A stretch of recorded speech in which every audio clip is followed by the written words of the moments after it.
नमस्ते मित्रों। एक्चुअली बहुत दिनों बाद आप लोगों से संबोधित हो रहा हूँ, कारण स्वास्थ्य में थोड़ी गड़बड़ी चल रही है। अभी थोड़ा इम्प्रूवमेंट शुरू हुई है, लेकिन लास्ट वीक बहुत ही बेकार गया। पूरे 10 दिन काम पे नहीं गया मैं, इमरजेंसी में लैंड हो गया था।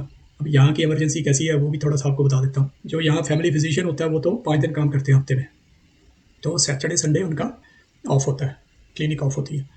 अब तबीयत ख़राब है तो भाई इमरजेंसी या इमरजेंसी रूम इन्होंने हेल्थ सिस्टम के अंदर बनाए हुए हैं, मतलब जो इनके हॉस्पिटल्स हैं बड़े बड़े, वहाँ पे मेरी जो समस्या थी वो कोई थोड़ी सी गंभीर हो गई थी। इमरजेंसी में आपको बताऊँ यहाँ का 12 घंटे से लेकर 14 घंटे तक, 14.5 घंटे तक की इमरजेंसी में वेट टाइम। अगर आपको इन्होंने डॉक्टर ने चेक करना है तो इतना टाइम वेट करना पड़ेगा। नॉर्मल ठीक है, ये ब्लड टेस्ट कर लेते हैं और ईसीजी, इसको जिसको ईकेजी बोलते हैं, वो कर लेते हैं, और बाकी बीपी और पल्स, ऑक्सीजन, ये सारे बीच बीच में टेस्ट करते रहते हैं।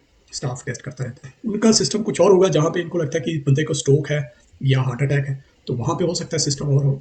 लेकिन जब वो देखते हैं ये सिम्टम नहीं है, जैसे चेस्ट पेन है, सांस नहीं आ रहा है, और हेडेक है, स्ट्रोक में जैसे सीवियर हेडेक शुरू हो जाता है, वो है, तो अगर ऐसे है तो फिर इनको लगता है भी ये हार्ट का या स्ट्रोक का पेशेंट है, तो फिर उसको हो सकता है अलग से कोई उसका सिस्टम हो। लेकिन जब ये नहीं लगता, ये सारे सिम्टम्स नहीं होते, चक्कर शक्कर कहते कोई बात नहीं, आते रहे, अच्छा दवाई भी कोई नहीं, तो ऐसे चल रहा है दोस्तों। तो अभी बाकी अब देखते हैं आगे क्या सिचुएशन रहती है। अब थोड़ी सी इम्प्रूवमेंट है, और इसके बाद फिर इंडिया आने लगा हूँ, तो उसके बाद आपको फिर इंडिया की ट्रिप की सारी वीडियोस देखने को मिलेंगे। आप बने रहिए। और जो मेरे प्रोजेक्ट्स, गाँव बसाओ पृथ्वी बचाओ, मतलब ये कोई नॉन प्रॉफिट प्रोजेक्ट है, तो ये जो प्रोजेक्ट मेरा चलेगा इंडिया के अंदर, उसमें देखते हैं कहाँ तक हमारी बात आगे बढ़ती है। क्योंकि जो तो मैं यहाँ से चला रहा हूँ, लोग बस उनको लगता है बंदा बैठा हुआ दूर, तो ठीक है पैसे भेजते रहो, काम कुछ करो ना। तो ऐसे कुछ कुछ पैसे भेजे, लोगों ने रिस्पॉन्स, पैसे लेने के लिए रिस्पॉन्स दिया, उसके बाद रिस्पॉन्स नहीं दिया, काम करके नहीं दिखाया। तो मेरा तो मोटिव है ना भाई, आप काम करो। खासकर पहाड़ों के अंदर जो देवभूमि, पहाड़ों को देवभूमि क्यों कहा जाता है? क्योंकि पहाड़ ही हमारे, जो पहाड़ से लेकर नीचे मैदानी इलाकों तक जितनी भी मानवता, जितने भी जीव जंतु प्राणी बसते हैं, रहते हैं, उनकी लाइफ लाइन है। कारण कारण पहाड़ों से ही भाई आपके पास पानी आना है, क्योंकि पहाड़ों में लगातार बारिश होती रहती है, और जो और ऊंचे पहाड़ है वहाँ हमेशा बर्फ रहती है, तो वो बर्फ धीरे धीरे पिघल पिघल कर नदियों में आती है, तो आपको मैदानों में पानी मिलता रहता है सारा साल। तो इस तरह से हमारे जो पहाड़ है उनको देवभूमि कहने का कारण ये भी है एक। ये ठीक है, अभी वास, देवों का वास होता है वहाँ पे, पवित्रता होती है, शुद्धता होती है, वहाँ एनर्जी लेवल जो होता है ना पहाड़ों के अंदर, वो एक हाई लेवल प्योरिटी का होता है, इसलिए भी उसको देवभूमि कहते हैं। लेकिन ये भी एक कारण है देवभूमि कहने का, कि देव आपको ब्लेस कर रहे हैं, आपके जीवन को आगे चलाने का, आपको हर तरह की आपको वो दे रहे हैं देव। पृथ्वी देव, वायु देव, जल देव, ये सारे देव ही थे, वहीं से तो निकल रहे हैं देव। तो इसीलिए देवभूमि इसलिए भी कहते हैं इनको। हमारा ये सबका ये दायित्व बनता है कि हम इन पहाड़ों की, इन देवभूमियों की रक्षा करें, इनका संरक्षण करें। देखो, इन देव क्यों कहा, इसीलिए कहा ना कि हम रिस्पेक्ट दें, पोल्यूशन ना करें, पानी का पोल्यूशन, एयर पोल्यूशन, पृथ्वी का पोल्यूशन, पृथ्वी का दोहन, पानी का दोहन, ये ना करें। लेकिन अब क्या हो गया, अब अपने शास्त्रों को कोई पढ़ रहा नहीं है, सब पश्चिम के पीछे चले हैं। जो कि चलो, मेरा रोज के भाषणों में यही होता है, भाषण में जो वीडियोस है, इसी तरह के कोई ना कोई मैं मटीरियलिज्म के ऊपर बात करता रहता हूँ, और उसी का नतीजा है ये, हम लोग भी उनके पीछे पीछे चले हुए हैं।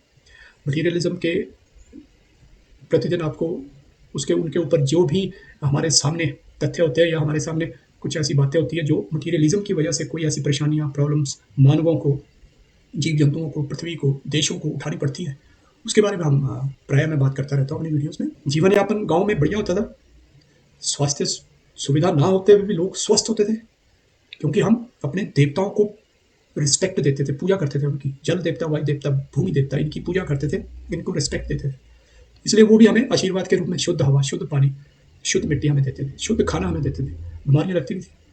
जब से हम ये इन पश्चिमी जगत के पीछे भागना शुरू हुए हैं, सब कुछ बदल गया। ये नहीं मैं कह रहा हूँ कि पैसा नहीं कमाना चाहिए, लेकिन जो गाँव के अंदर जो एक इकॉनमी चल सकती है ना, उस इकॉनमी को हमें चलाने की कोशिश करनी चाहिए।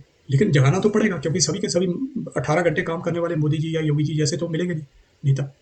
हमारे जैसे भी तो है बीच में, जो कहते हैं 18 घंटे सो, 6 घंटे काम करो, है ना। धर्म के अंदर ही सच्चाई है, धर्म का मतलब एटर्निटी, उसी में सच्चाई है। जो साइंटिस्ट होगा ना, वो भी एथीस्ट कभी नहीं हुआ, ये मेरा अपना मानना है। उसका मैं कारण बताता हूँ क्यों। उसका कारण ये है कि जो साइंटिस्ट होता है ना, वो लॉजिकली सोचता है, और उसको पता है कि जब एक साइंस 0.00000 इन्फिनिटी, इतने परसेंट भी एक साइंटिस्ट जो है इस प्रकृति की जो एक क्रिएशन है, जो ईश्वर की एक क्रिएशन है, उसके बराबर मुकाबला नहीं कर सकता। तो उसको पता है, जो आम बंदा जो मेरे जैसा है उसको क्या पता साइंटिस्ट का कितना दम लग रहा है चीज़ों को फाइंड करने में। वो भी फाइंड ही कर रहा है, वो बना रहा थोड़ी है। जो ईश्वर ने, जो प्रकृति ने बना के हमको दी हुई है, तो प्रकृति क्या है, उसी को तो हम ईश्वर कहते हैं, सनातन। इससे बेटर सच्चाई कहाँ मिलेगी आपको। तो ये है दोस्तों। बाकी अब इसको मैं कोशिश करूंगा कि अब रोज ही कंटिन्यूटी फिर शुरू करूँ वीडियोज़ की।